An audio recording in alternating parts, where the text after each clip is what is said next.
Push in বন্ধের ইস্যুতেই দিল্লিকে আবারও চিঠি পাঠানো হবে বলে জানিয়েছেন পররাষ্ট্র উপদেষ্টা তৌহিদ হোসেন।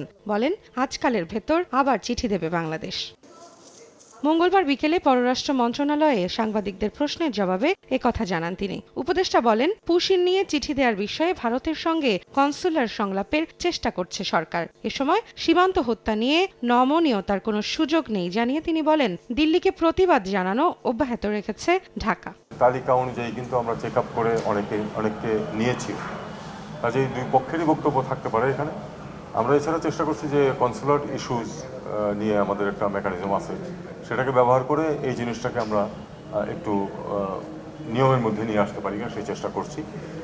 আমরা আজকে অথবা আগামীকাল আরেকটা চিঠিও আমরা দেবো এই বিষয়টা। আমরা এটা চাই যে নিয়মিত পদ্ধতিতে এই জিনিসটা হোক।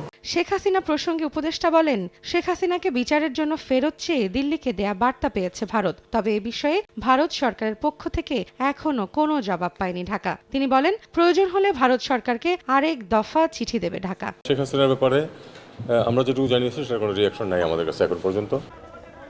ভারতের ট্রান্সশিপমেন্ট বন্ধ হওয়ার কারণে বাংলাদেশের কোনো ক্ষতি হয়নি, বরং নির্ভরতা কমেছে বলে মনে করছেন পররাষ্ট্র উপদেষ্টা। এটা একটা সাপে বর হয়েছে আমাদের, তাদের উপর নির্ভরশীলতাটা কমে গেছে। আমাদের কিন্তু কোনো এক্সপোর্ট তাতে করে ক্ষতিগ্রস্ত হচ্ছে না, এবং একটা মেকানিজম দাঁড়িয়ে গেছে চিটাগং এবং সিলেট থেকে দিল্লির পরিবর্তে। এছাড়া নির্বাচনের বিষয়ে আন্তর্জাতিক সম্প্রদায়ের অনেকেই জানতে চান মন্তব্য করে তিনি বলেন, তাদের কাছে আগামী 30 জুনের মধ্যে ভোট নিয়ে সরকারের অবস্থান স্পষ্ট করা হয়েছে। মে জুনের মধ্যে। রৌনক নিয়ন্তা, সময় সংবাদ, ঢাকা।